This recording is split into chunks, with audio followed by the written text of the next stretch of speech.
Did you know the most sophisticated bank heist in history took place right underneath everyone's feet?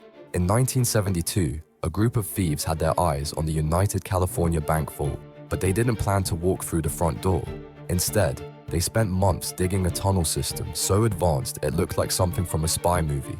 These weren't ordinary criminals, they were engineers of crime. The tunnel stretched deep underground with reinforced concrete walls and a full ventilation system. They worked like construction crews, hauling out tons of dirt without anyone noticing. When they finally broke through, they found themselves in a vault containing over 900 safe deposit boxes. $30 million worth of cash, jewelry, and valuables waited inside. But here's the twist. The FBI had been watching them the entire time. The criminals thought they were pulling off the perfect heist, but law enforcement was already 3 steps ahead. What happened next would shock everyone involved and change how banks protect their vaults forever.